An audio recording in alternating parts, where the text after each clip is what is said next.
이스라엘아 들으라. 우리 하나님 여호와는 오직 유일한 여호와이시니 너는 마음을 다하고 뜻을 다하고 힘을 다하여 내 하나님 여호와를 사랑하라. 하나님은 영이시니 예배하는 자가 영과 진리로 예배할지니라. 아멘. 다 함께 찬송가 3장으로 하나님을 찬양하도록 하겠습니다.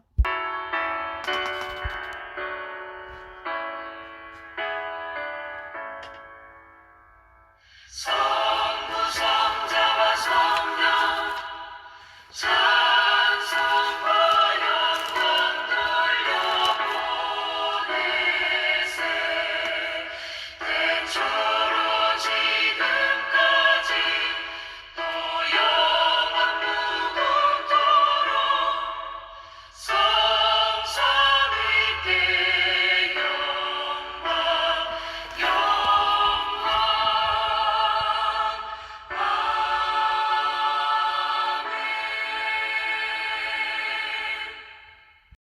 사도신경으로 우리의 신앙을 고백합니다.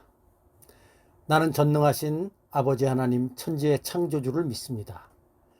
나는 그의 유일하신 아들 우리 주 예수 그리스도를 믿습니다. 그는 성령으로 잉태되어 동정녀 마리아에게서 나시고 본디오 빌라도에게 고난을 받아 십자가에 못 박혀 죽으시고 장사된 지 사흘 만에 죽은 자 가운데서 다시 살아나셨으며 하늘에 오르시어 전능하신 아버지 하나님 우편에 앉아 계시다가 거기로부터 살아있는 자와 죽은 자를 심판하러 오십니다. 나는 성령을 믿으며 거룩한 공교회와 성도의 교제와 죄를 용서받는 것과 몸의 부활과 영생을 믿습니다. 아멘. 찬송가 20장으로 하나님을 찬양합니다.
언약의 10가지 말씀을 함께 봉독하도록 하겠습니다. 하나님이 이 모든 말씀으로 말씀하여 이르시되 나는 너를 애굽 땅 종되었던 집에서 인도하여 낸 내 하나님 여호와니라. 너는 나 외에는 다른 신들을 내게 두지 말라. 너를 위하여 새긴 우상을 만들지 말고 또 위로 하늘에 있는 것이나 아래로 땅에 있는 것이나 땅 아래 물속에 있는 것에 어떤 형상도 만들지 말며 그것들에게 절하지 말며 그것들을 섬기지 말라. 나 내 하나님 여호와는 질투하는 하나님인즉 나를 미워하는 자의 죄를 갚되 아버지로부터 아들에게로 3, 4대까지 이르게 하거니와 나를 사랑하고 내 계명을 지키는 자에게는 1000대까지 은혜를 베푸느니라. 너는 내 하나님 여호와의 이름을 망령되게 부르지 말라. 여호와는 그의 이름을 망령되게 부르는 자를 죄 없다 하지 아니하리라. 안식일을 기억하여 거룩하게 지키라. 엿새 동안은 힘써 내 모든 일을 행할 것이나 일곱째 날은 내 하나님 여호와의 안식일인즉 너나 내 아들이나 내 딸이나 내 남종이나 내 여종이나 내 가축이나 내 문 안에 머무는 객이라도 아무 일도 하지 말라.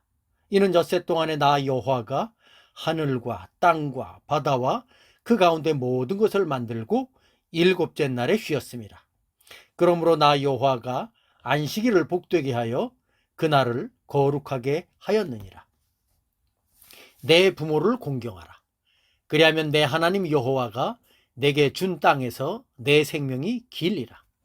살인하지 말라. 간음하지 말라. 도둑질하지 말라. 내 이웃에 대하여 거짓 증거하지 말라. 내 이웃의 집을 탐내지 말라. 내 이웃의 아내나 그의 남종이나 그의 여종이나 그의 소나 그의 나귀나 물은 내 이웃의 소유를 탐내지 말라.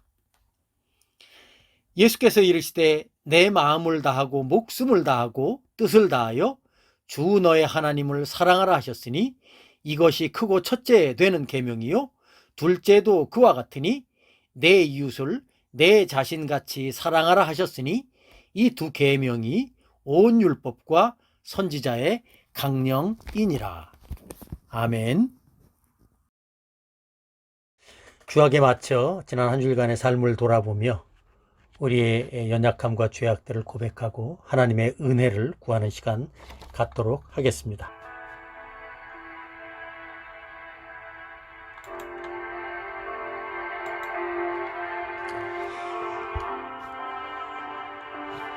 주님, 주님.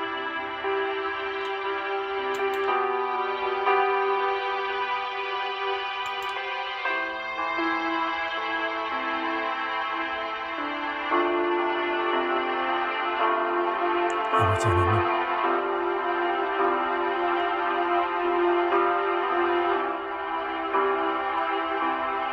아버지,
자비롭고 전능하신 하나님 아버지, 저희들은 주의 거룩한 위엄 앞에 불쌍하고 비참한 죄인임을 고백할 수밖에 없습니다.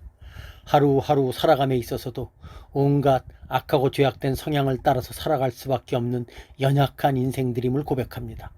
그럼에도 불구하고 우리 주 예수 그리스도의 십자가의 은혜를 의지하며 오늘도 이렇게 주님 앞에 나와 우리를 향하신 주님의 은혜와 자비하심을 간절히 구합니다. 은혜로우신 아버지 하나님, 저희들을 긍휼히 여겨 주셔서 그리스도의 고난과 죽으심을 보셔서 우리의 죄를 사하여 주시되 또한 저희들에게는 주의 성령의 은혜를 더하셔서 우리의 연약함과 죄악들을 깨닫게 하시고 그리스도의 죽으심과 부활의 생명을 의지하여 죄에 대하여는 죽은 자요 의에 대하여는 살아가는 자로 열매 맺게 하여 주시옵소서. 이 모든 간구를 죽음에서 부활하신 우리 주 예수 그리스도의 이름으로 간절히 기도하옵나이다. 아멘. 허물의 사함을 받고 자신의 죄가 가려진 자는 복이 있도다. 마음에 간사함이 없고 여호와께 정죄를 당하지 아니하는 자는 복이 있도다. 내가 이르기를 내 허물을 여호와께 자복하리라 하고 주께 내 죄를 아뢰고 내 죄악을 숨기지 아니하였더니 곧 주께서 내 죄를 사하셨나이다. 아멘. 찬송가 43장으로 하나님을 찬양합니다.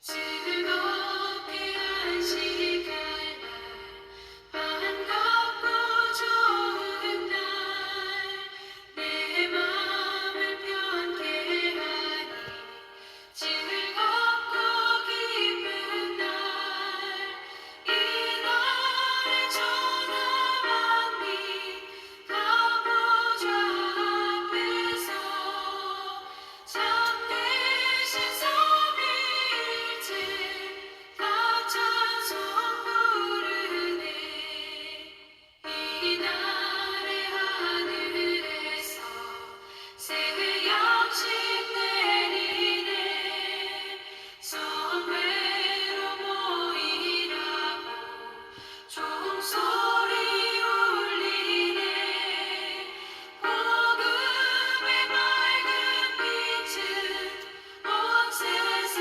비치며 또 영생 돌이 흘러 시원케 하시네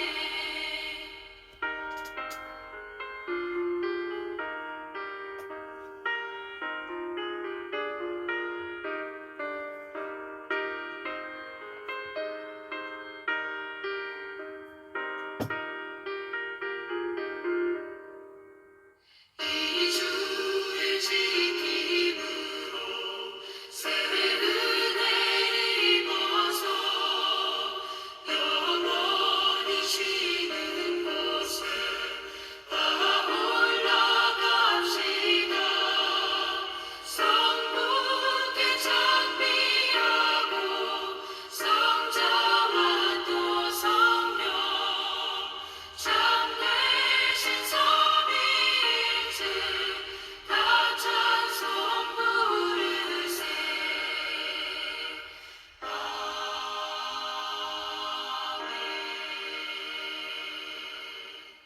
이 시간 하나님께 기도하도록 하겠습니다.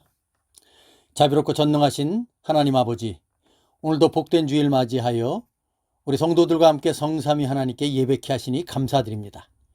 우리가 주 앞에 나와 예배드릴 때 영과 진리로 드리우니 교회의 머리 되신 그리스도께서 예배드리는 모든 이들에게 친히 임하사 영광 받으시고 예배드리는 저희 모두에게는 성삼위 하나님의 은혜와 사랑과 역사심을 깨닫는 귀하고 복된 시간 되게 하여 주옵소서.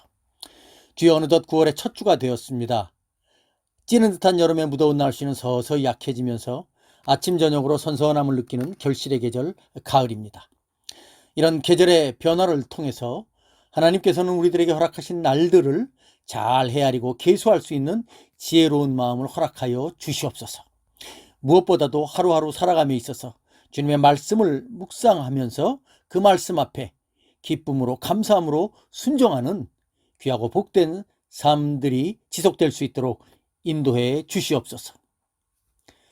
2019년부터 시작된 코로나 바이러스로 인해서 일상적인 삶의 불편함과 어려움은 아직도 진행 중입니다. 특히 이 땅에 있는 수많은 자영업자들은 그야말로 하루하루 힘겨운 생존과의 싸움을 계속 진행 중에 있습니다. 주여, 바라기는 하루속히 코로나 바이러스로 인한 일상적인 생활의 제한 조치들이 해제되어서 서로 만나고 부대끼면서 살아가는 그러한 평범한 생활이 다시 회복될 수 있도록 주께서 은혜를 베풀어 주시길 간절히 간구합니다.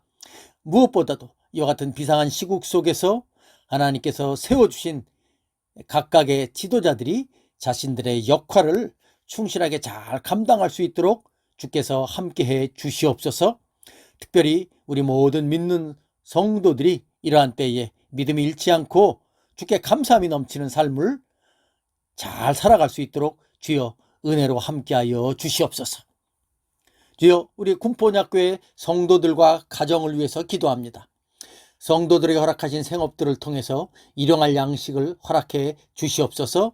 그리하여 감사함과 자족함으로 살아가게 하시되 무엇보다도 코로나의 위험으로부터 보호해 주시고 어떤 상황과 환경 속에서도 두려워하지 않는 평안함을 허락하여 주시옵소서.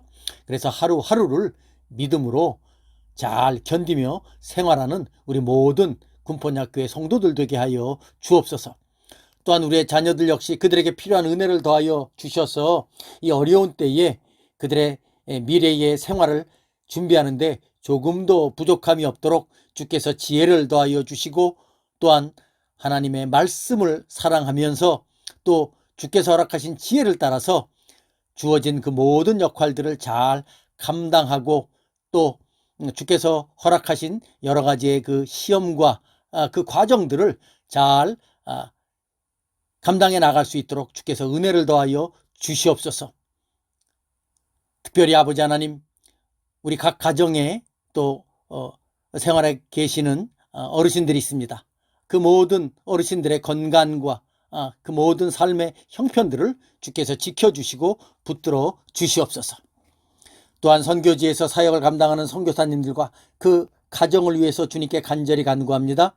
특별히 우리 교회와 협력하는 전유성, 신성익, 신승훈 선교사님의 가정과 사역 가운데도 늘 함께 주시길 간절히 기도합니다. 특별히 미얀마에서 사역하는 신성익 선교사님과 전유성 선교사님을 주께서 붙들어 주시되 그 모든 형편과 처지를 아시겠사오니 주님, 그 어려운 상황 속에서도 주어진 역할 잘 감당해 나갈 수 있도록 인도해 주시옵소서. 이 모든 간구를 살아계신 우리 주 예수님의 이름으로 간절히 기도하옵나이다. 아멘. 찬송가 284장으로 하나님을 찬양합니다.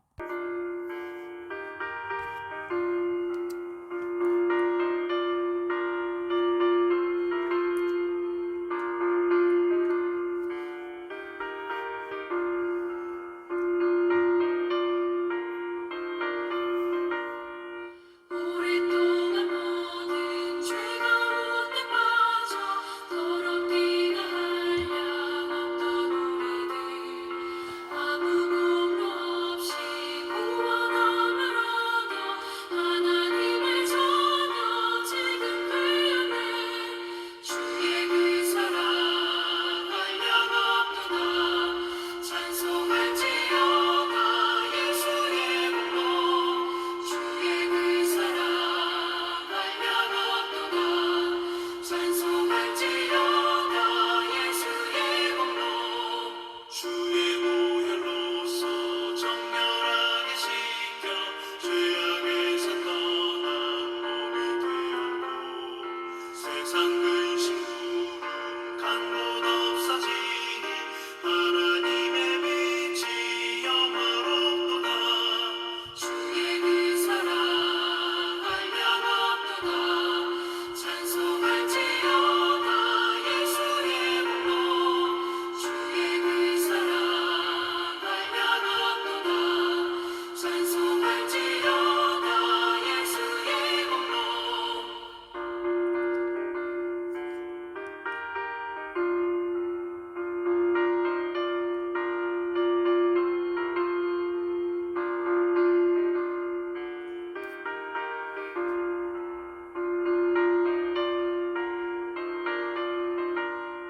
죄의 깊은 잠과 뜬 세상의 꿈을 어서 깨어나라 나의 친구여.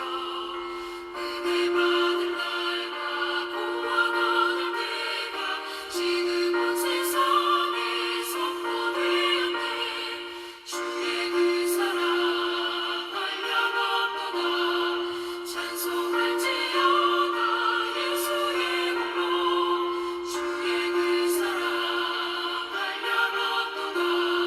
찬송할지어다 예수의 공로. 오늘 봉독할 하나님의 말씀은 신약성경 에베소서 제2장 1절부터 10절까지의 말씀입니다. 신약성경 에베소서 제2장 1절부터 10절까지의 말씀 제가 봉독합니다. 그는 허물과 죄로 죽었던 너희를 살리셨도다. 그때 너희는 그 가운데서 행하여 이 세상 풍조를 따르고 공중의 권세 잡은 자를 따랐으니 곧 지금 불순종의 아들들 가운데서 역사하는 영이라. 전에는 우리도 다 그 가운데서 우리 육체의 욕심을 따라 지내며 육체와 마음이 원하는 것을 하여 다른 이들과 같이 본질상 진노의 자녀이었더니 긍휼이 풍성하신 하나님이 우리를 사랑하신 그 큰 사랑을 인하여 허물로 죽은 우리를 그리스도와 함께 살리셨고 너희는 은혜로 구원을 받은 것이라. 또 함께 일으키사 그리스도 예수 안에서 함께 하늘에 앉히시니 이는 그리스도 예수 안에서 우리에게 자비하심으로써 그 은혜의 지극히 풍성함을 오는 여러 세대에 나타내려 하심이라. 너희는 그 은혜에 의하여 믿음으로 말미암아 구원을 받았으니 이것이 너희에게서 난 것이 아니요 하나님의 선물이라. 행위에서 난 것이 아니니 이는 누구든지 자랑하지 못하게 함이라. 우리는 그가 만드신 바라 그리스도 예수 안에서 선한 일을 위하여 지으심을 받은 자니 이 일은 하나님이 전에 예비하사 우리로 그 가운데서 행하게 하려 하심이니라. 아멘. 말씀을 위해서 기도하도록 하겠습니다. 하나님 아버지 감사합니다. 오늘도 주께서 저희들에게 하나님의 말씀을 들을 수 있는 귀하고 복된 은혜를 허락하여 주셨습니다. 아버지 하나님, 이제 계절이 바뀌어서 9월의 첫 주가 되었습니다. 우리가 다시 한번 주님 앞에 예배드리며 주의 귀한 말씀을 들을 때에 이 말씀이 우리 영혼의 양식이 되게 하시고 또 우리가 주님 앞에서 믿음으로 살아가는데 큰 힘과 능력이 될 수 있도록 인도하여 주시옵소서.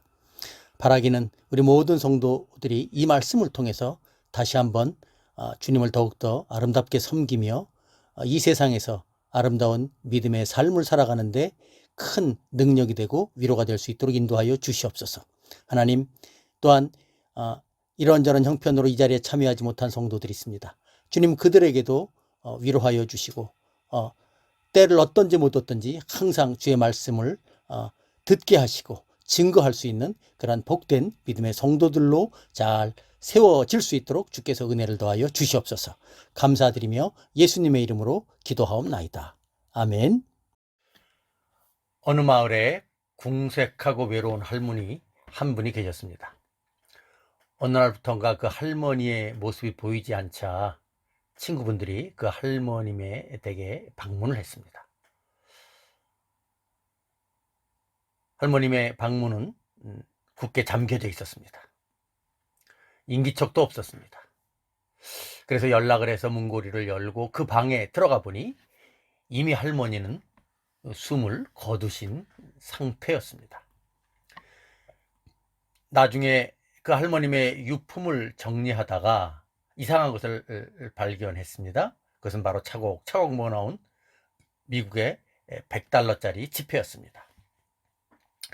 나중에 알고 보니 그 지폐는 미국에 가 있는 아들이 매달 어머니를 위해서 보내준 생활비였습니다. 그런데 할머님께서는 그것을 쓸 줄을 몰라서 사용하지 못한 채 그렇게 차곡차곡 모아놓은 상태였던 것입니다. 만일 돌아가신 할머니께서 아들이 보내준 그 지폐의 가치를 제대로 알고 사용했더라면 그렇게 힘들게 살지 않아도 되었을 것입니다. 결국 그 할머니는 아들이 보내준 그 지폐의 가치를 몰랐기 때문에 많은 돈을 옆에 두고도 가난에 찌들린 채 비참하게 살다가 돌아가시게 된 것이죠. 사실 이와 같은 일들은 우리 신자들에게도 종종 일어날 수 있는 안타까운 모습입니다. 그것은 바로 우리 신자들에게도 하나님께서 우리에게 허락하신 풍성한 은혜와 능력들이 있음에도 불구하고 그것을 전혀 깨닫지 못한 채 활용하지도 못하고 살아갈 수 있기 때문입니다.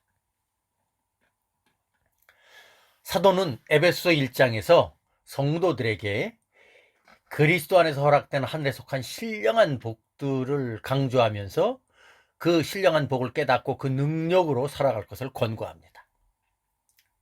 이어진 2장에서는 그 은혜를 좀 더 분명하게 깨닫게 하기 위해서 신앙을 갖기 전 우리의 모습이 어떠했는가를 먼저 말해 주고 있습니다.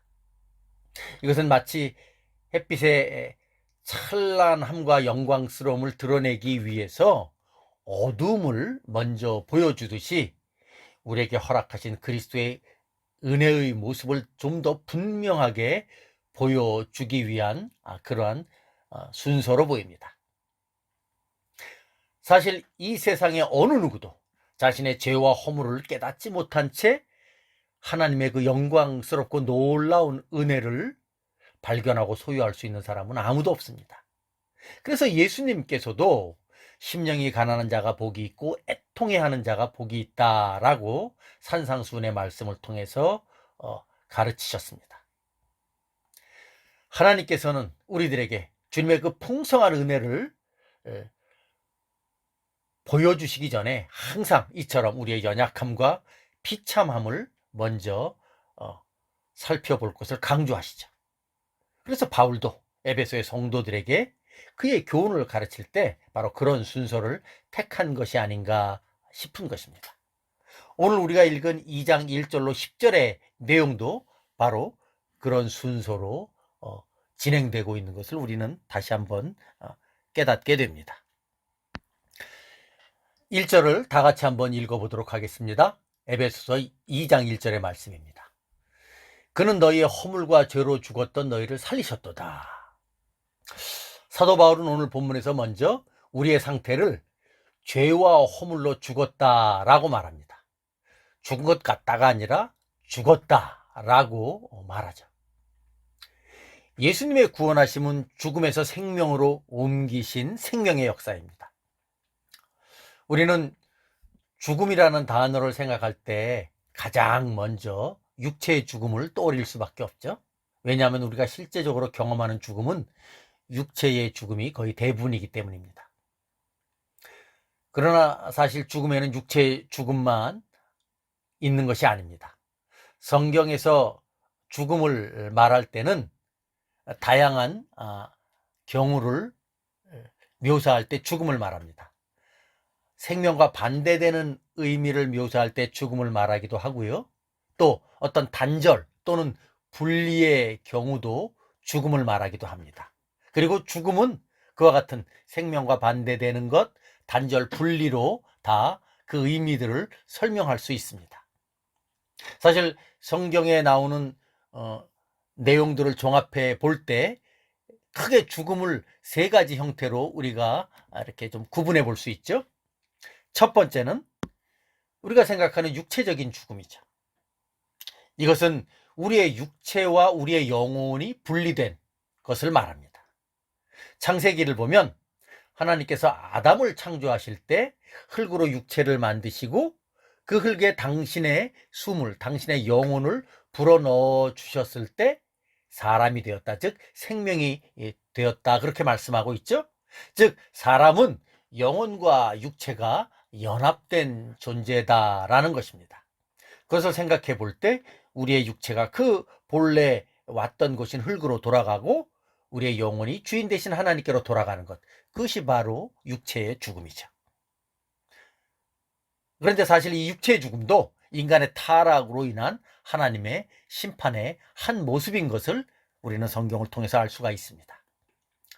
두 번째 죽음의 형태는 하나님의 진노 아래에 있는 인간의 비참한 상태입니다. 이것도 역시 아담의 타락으로 인하여 하나님을 두려워하며 숨게 된 인간의 비참한 모습을 그대로 보여주죠. 앞에서 언급된 육체적인 죽음이 인간의 영혼과 육체의 분리를 의미한다면 하나님의 진노 아래에 있는 인생의 비참한 상태는 생명이신 하나님과 떨어져 있는 비참한 죽음과 같은 인간의 상태를 말합니다. 즉 하나님의 영광과 생명과 분리되어 있는 인간의 비참한 상태, 그것을 우리는 죽음이라고 말할 수 있는 것이죠. 오늘 에베소서 2장 1절에서 죄와 허물로 죽었다라고 말하는 것은 바로 그와 같은 상태를 말하는 것입니다. 육체적으로 죽어 있는 상태를 말하는 것이 아니라 하나님의 그 영광스러움과 하나님의 생명에서 떨어져 있는 상태, 그것을 죄와 허물로 죽었다라고 말한 것이죠. 세 번째 죽음의 상태가 있습니다.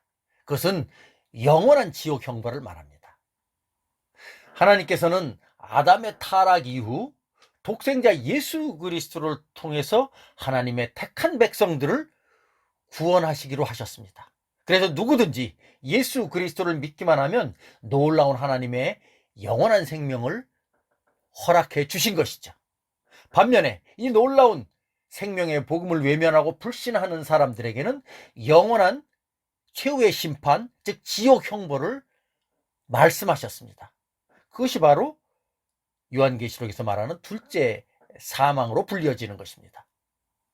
이것은 앞에서 말한 육체적인 죽음, 또 이 땅 가운데 살아 있으면서 받게 되는 죽음과 같은 하나님의 진노 아래에 있는 그러한 심판의 상태와는 또 다른 영원한 하나님의 심판의 상태를 말합니다. 이것은 다시 하나님의 은혜로 돌이킬 수 없는, 회복이 불가능한 그러한 상태를 말합니다. 이것이 바로 세 번째 죽음의 상태라, 그렇게 말씀드릴 수 있죠.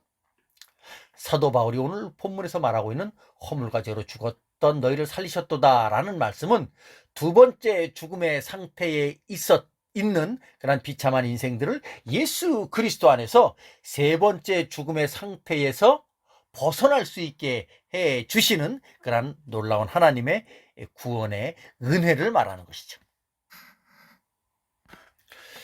이어지는 본문을 보면 이처럼 하나님의 생명으로부터 단절된 인생의 비참한 모습을 묘사하고 있습니다. 그것도 한번 더 살펴보도록 하겠습니다. 2절과 3절의 말씀입니다. 그때의 너희는 그 가운데서 행하여 이 세상 풍조를 따르고 공중의 권세 잡은 자를 따랐으니 곧 지금 불순종의 아들 가운데서 역사는 영이라. 전에는 우리도 다 그 가운데서 우리 육체의 욕심을 따라 지내며 육체와 마음이 원하는 것을 하여 다른 이들과 같이 본질상 진노의 자녀이었더니. 사실 이 말씀을 보면 바울은 죄와 허물로 인하여 죽은 인생의 비참한 특징을 몇 가지로 잘 설명해 주고 있죠. 첫 번째는 그 가운데 행하고 있다는 것입니다. 그 가운데, 그때의 너희는 그 가운데서 행하여. 여기서 말하는 그 가운데서 행한다는 구절의 의미는 무엇입니까? 그 가운데, 즉 죄와 허물 가운데 행한다는 뜻입니다. 이 행한다라는 말은 그런 죄와 허물 가운데서 하루하루 그냥 근근히 살아간다는 뜻입니다. 하나님의 진노 아래 있으면서 그 하나님의 진노 아래서 하루하루 살아갈 수밖에 없는 그러한 형편을 말합니다. 그것을 그 가운데 행한다, 이렇게 말씀하신 것입니다. 그리고 그 구체적인 모습은 또 어떻습니까? 세상의 풍조를 따르고 공중의 권세 잡은 자인 마귀를 따르고 육체의 욕심을 따라서 살아가는 본질상 진노의 자녀였다는 것이죠. 즉 죄와 허물 가운데서 살아갈 수밖에 없는 인생은 본질상 진노의 자녀인데, 그 특징이 무엇입니까? 세상의 풍조를 따르고 마귀를 따르고 육체의 욕심을 따라서 살아간다는 것이죠. 여기서 언급된 본질상 진노의 자녀라는 뜻은 하나님의 심판 아래에 있는 비참한 상태를 말합니다. 우리가 하나님의 진노 아래에 있는 가장 큰 이유가 무엇입니까? 죄와 허물 때문입니다. 죄와 허물 가운데 죽어 있기 때문입니다. 여기서 죄와 허물이라는 단어는 그 담겨져 있는 의미가 우리에게 좀 더 분명하게 우리의 모습과 상태를 잘 설명해 주고 있죠. 이 허물이라는 단어는 그 헬라어 단어로서 어떤 그 잘못된 발걸음으로 경계선을 넘는다는 뜻입니다. 다시 말하면은 우리 인간이 짓는 죄의 구체적인 어떤 자범죄와 같은 의미를 담고 있는 것이 바로 허물입니다. 반면에 죄라는 단어, 하마르티아라는 이 단어는 화살의 관영에서 어긋나 있는, 즉 표적을 벗어나 있는 그런 상태를 말하죠. 다시 말하면 타락하여 죄의 뿌리를 지닌 채 살아가는 원죄를 지닌 아담의 타락한 본성을 그대로 지닌 우리의 비참한 모습을 말하죠. 결국 이 죄와 허물 가운데 죽어 있다는 말은 하나님을 떠난 인생은 죄의 뿌리를 지닌, 즉 원죄를 지닌 비참한 인생으로 죄를 생각할 수밖에 없고 죄를 지을 수밖에 없는 그러한 비참한 우리의 모습을 가장 잘 드러낸 표현입니다.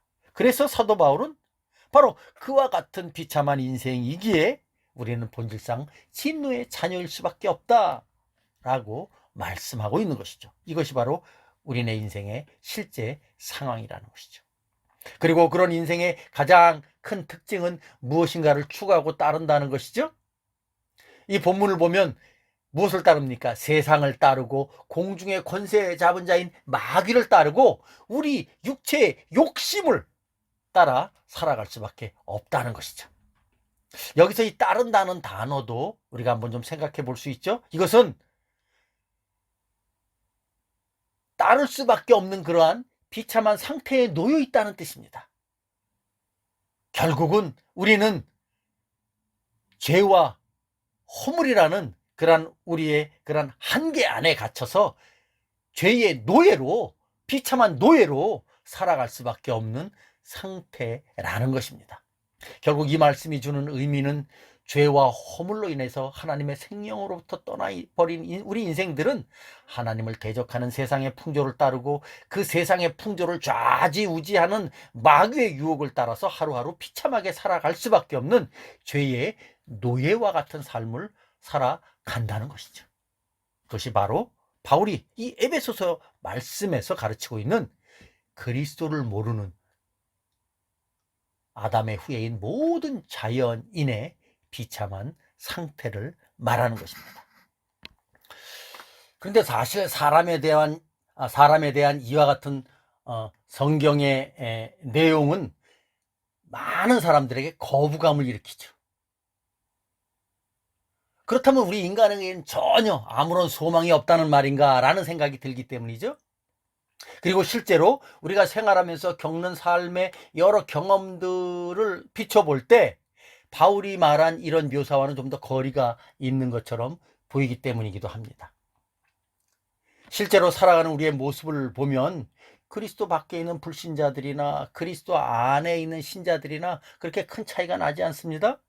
도리어 어느 면에서 보면 예수 믿는다고 말하는 신자들의 삶보다도 예수 믿지 않는 불신자들의 삶의 모습이 더 활기차 보이고 이 세상에서 더 영향력도 있고 더 다이나믹하고 더 많은 선한 영향력을 끼치는 것처럼 보일 때도 많기 때문이죠. 그래서 많은 사람들은 이 성경의 진술을 진리로 받아들이기를 거부하고 있는지도 모릅니다. 그러나 우리가 알아야 할 것은 우리네 삶의 모습이 성경에서 언급된 것과 조금 달라져 보인다 해도 분명한 우리 인생의 비참한 모습은 여전히 나타나고 있다는 것이죠.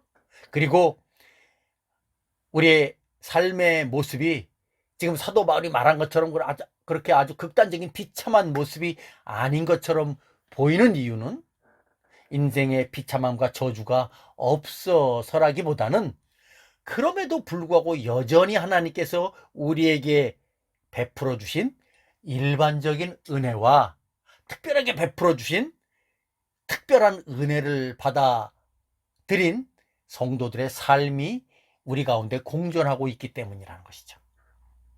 사실 사도 바울이 말하고 있는 인류의 비참한 상태는 온 인류가 하나님을 떠나버린 그 비참한 상태와 그 결과를 말한 것입니다. 그러나 하나님께서는 그렇게 죄와 허물로 죽어버린 비참한 인류를 그냥 그렇게 내버려 두지 않으셨죠. 계속해서 그 가운데 들어오셔서 역사해 주시고 그들을 구원해 주시고 그들을 새롭게 해 주시고 그들을 계속해서 하나님의 은혜의 빛 가운데로 인도해 주셨습니다. 그것이 인류의 역사죠. 성경을 보면 에덴 동산에서도 하나님은 아담과 하와가 타락한 이후에 그 타락한 상태로 그냥 내버려 두시지 않은 것을 우리가 잘 알고 있죠. 하나님께서는 그들을 찾아오셨습니다. 그들에게 하나님의 은혜를 다시 한번 새롭게 해 주셨습니다. 그들에게 가죽옷을 입혀 주신 것이죠. 이처럼 하나님은 당신을 외면하고 타락한 채 비참한 상태에 있는 우리들을 그냥 내버려 두지 않으시고 하나님의 놀라운 은혜와 구원의 손길을 끊임없이 베풀어 주셨다라는 것을 우리는 잘 알 수가 있죠. 어떻게 보면 우리 인류의 역사는 그와 같은 하나님의 놀라운 구원의 은혜가 계속해서 비춰지고 있는 그런 구원의 역사라는 것입니다. 타락으로 인해서 계속해서 망가져 갈 수밖에 없는 그런 인류를 구원시켜 가시는 하나님의 구원의 역사. 그것이 바로 성경이 말해주고 있는 예수 그리스도 안에서 진행되는 인류의 역사다라고 우리는 또 말씀할 수 있는 것이죠. 바울은 이어지는 말씀에서 바로 그 놀라운 하나님의 구원의 역사, 은혜의 손길을 이렇게 가르치고 있죠. 먼저 4절과 5절을 읽어보도록 하겠습니다.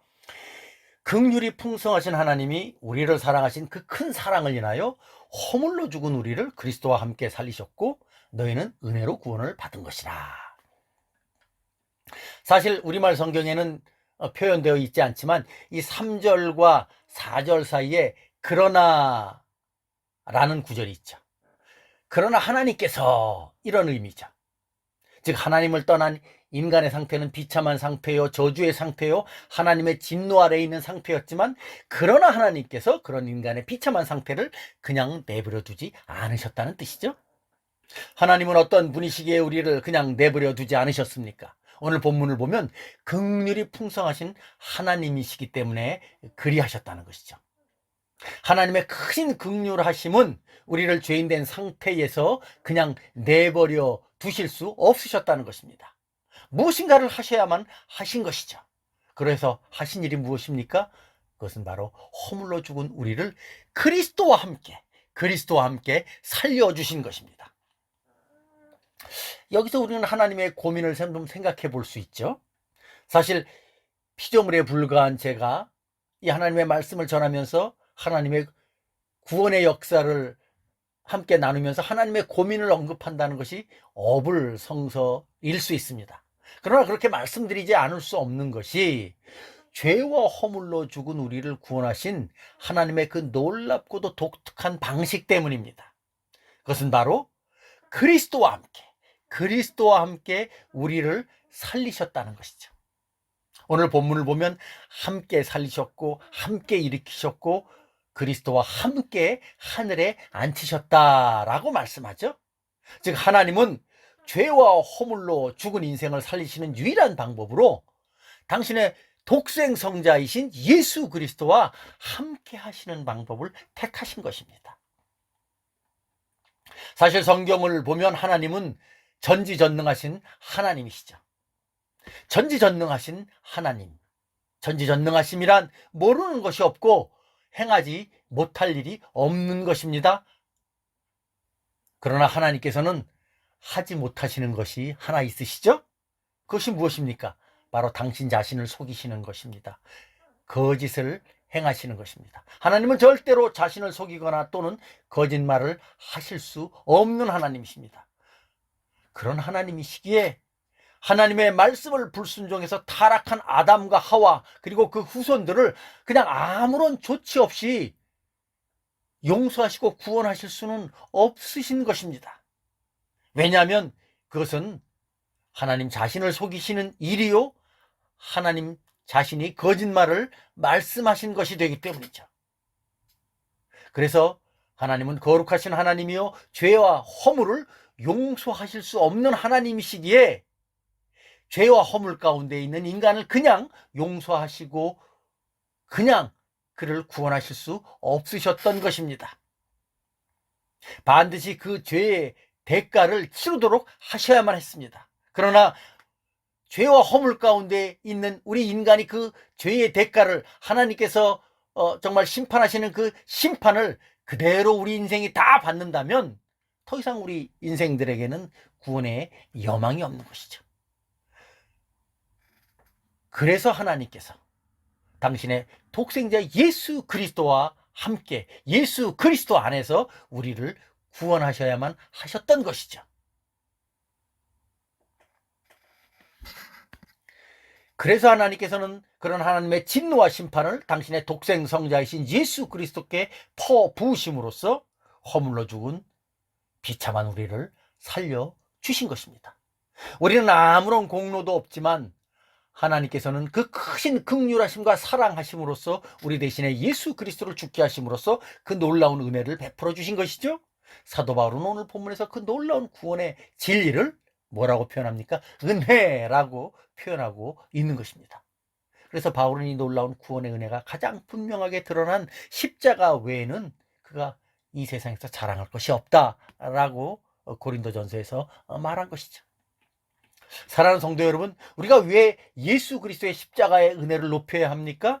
그것은 이 놀라운 십자가의 은혜가 없었다면 우리는 영원한 하나님의 심판으로 인하여 지옥 형벌을 당할 수밖에 없는 그런 비참한 존재이기 때문이죠.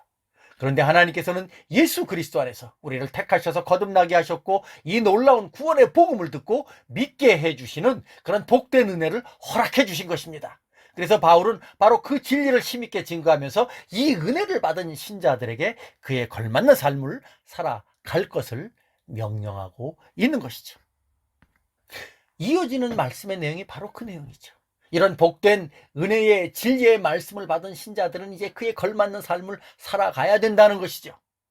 8절과 9절의 말씀이 바로 그 내용이죠. 제가 8절과 9절의 말씀도 한번 읽어보도록 하겠습니다. 너희는 그 은혜에 의하여 믿음으로 말미암아 구원을 받았으니 이것은 너희에게서 난 것이 아니요 하나님의 선물이라. 행위에서 난 것이 아니니 이는 누구든지 자랑하지 못하게 함이라. 사랑하는 성도 여러분, 하나님께서 우리를 구원하실 때 왜 믿음으로 그것을 받아 누리도록 하셨을까요? 그것은 바로 우리의 행위가 아무런 가치가 없기 때문입니다. 우리의 가장 선하고 덕스러운 행위일지라도 그것은 우리를 구원하는데 아무런 공로가 단 1%도 발휘할 수 없기 때문이죠. 앞서도 말씀드린 것처럼 타락한 인간은 그 어느 것 하나 하나님의 기준에 도달할 수 없기 때문이죠. 단 하나라도 하나님의 기준에 도달할 만한 것이 있었다면 하나님은 반드시 그것을 이용해서 인간을 구원하실 수 있으셨을 것입니다. 그러나 우리의 인생은 어느 것 하나 타락해서 오염되지 않은 부분이 없습니다. 그래서 하나님께서는 두 번째 아담이신 독생자 예수 그리스도를 이 땅에 보내셨고 그 주님을 통해서 우리를 구원하셨던 것이죠. 흠없고 점없는 예수 그리스도께서 우리의 죄를 대신하시는 제물이 되셔서 십자가에 달려 죽으셨고 사흘 만에 부활하심으로써 우리의 영원한 생명을 확증시켜 주셨습니다. 그리고 그 놀라운 하나님의 은혜의 복음을 우리의 마음으로 믿고 의지할 때 거룩한 하나님의 자녀로서의 삶을 살아갈 수 있도록 역사해 주시는 것입니다. 그것이 바로 성경이 말하는 복음이요 믿음인 것이죠. 그렇다면 이와 같은 은혜의 복음을 믿게 된 신자들에게 하나님께서 요구하시는 것은 무엇일까요? 바울은 오늘 본문 마지막 10절에서 바로 그 내용을 이렇게 설명해 주시고 있죠. 10절의 말씀도 한번 읽어보도록 하겠습니다. 에베소서 2장 10절입니다. 우리는 그가 만드신 바라 그리스도 예수 안에서 선한 일을 위하여 지으심을 받은 자니 이 일은 하나님이 전에 예비하사 우리로 그 가운데서 행하게 하려 하심이니라.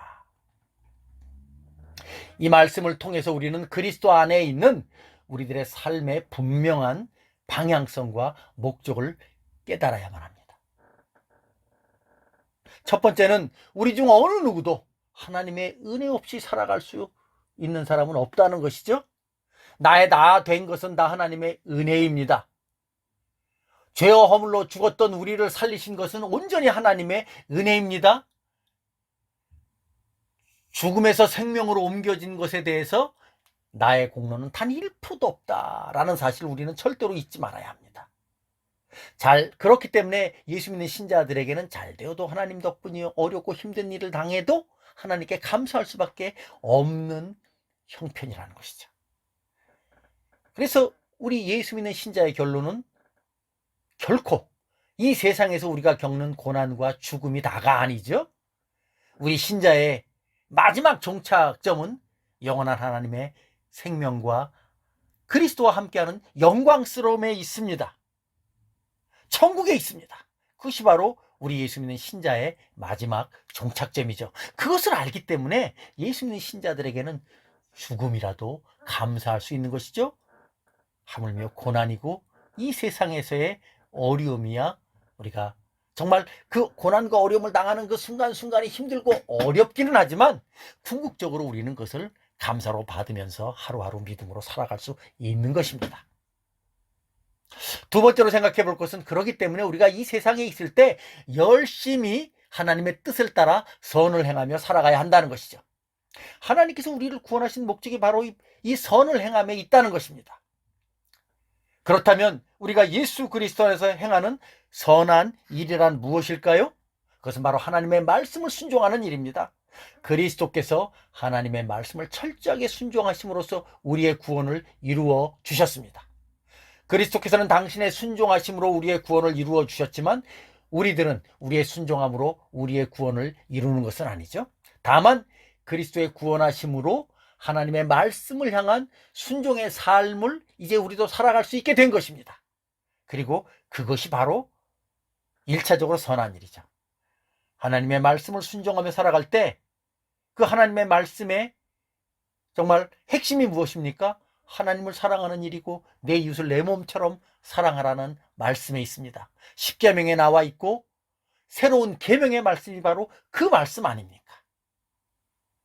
그것이 바로 그 말씀대로 행하는 일이 그 말씀대로 행하려고 우리가 하나님의 말씀 앞에 순종하며 나아가는 삶이 바로 선한 일이라는 것이죠. 그렇게 살아갈 때 하나님께서는 우리의 삶을 축복해 주신다는 것이죠. 그것이 바로 우리가 이 땅에서 살아가야 하는 신자로서 살아가야 하는 삶의 방식이라는 것입니다. 사랑하는 성도 여러분, 우리 군포원학교의 모든 성도님들은 다시 한번 이 약속의 말씀을 잘 기억하시면 좋겠습니다. 죄와 허물로 죽었던 우리를 예수 그리스도와 함께 우리를 살려주시고 앉혀주시고 높이 올려주심으로써 우리를 하여금 이 땅 가운데서 정말 그리스도를 닮아갈 수 있는 하나님의 선함을 닮아갈 수 있는 그런 복된 성도의 삶을 살아갈 수 있도록 함께해 주신다는 이 약속의 말씀을 굳게 붙잡고 믿고 하루하루 주님과 동행하며 살아가는 우리 모두가 되시길 예수님의 이름으로 축원합니다. 하나님 아버지 감사합니다. 오늘 이 복된 말씀을 통해서 죄와 허물로 죽었던 우리를 살려주신 하나님의 은혜를 다시 한번 깨닫게 하시고 그 구원의 능력을 힘입어 이 세상을 믿음으로 다시 한번 용기 내 살아가게 하시니 참으로 감사드립니다. 주님, 우리가 이 세상 살아갈 때 세상이 주는 여러 가지 고난, 역경, 힘듦으로 인해서 좌절하거나 실망치 말게 하시고 그리스도 안에 있는 그 풍성한 복을 항상 기억하면서 주님과 함께 끝까지 인내하며 살아가게 하여 주시옵소서. 그래서 이 복된 삶을 우리 모든 군포원학교의 성도들이 끝까지 잘 이루어갈 수 있는 그러한 은혜와 복을 허락하여 주시옵소서. 이 모든 간구를 살아계신 우리 주 예수님의 이름으로 감사하며 기도하옵나이다. 아멘. 찬송가 302장으로 하나님을 찬양합니다.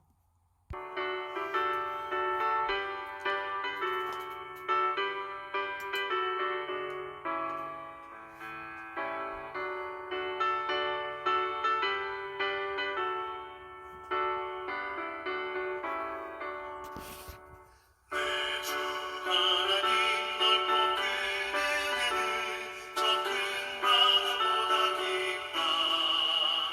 너보다 주를 길러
지금 이 시간 강복기도 하도록 하겠습니다. 우리 주 예수 그리스도의 은혜와 하나님의 만극하신 사랑하심과 성령 하나님의 감화, 감동, 위로 교통하심의 역사가 이제 말씀 듣고 그리스도 안에서 믿음으로 살기로 결심한 우리 모든 성도들과 그들의 가정과 직장과 사업장 위에 그리고 이 나라 이 민족 위에 이제로부터 영원까지 함께 하시기를 간절히 축원하옵나이다. 아멘.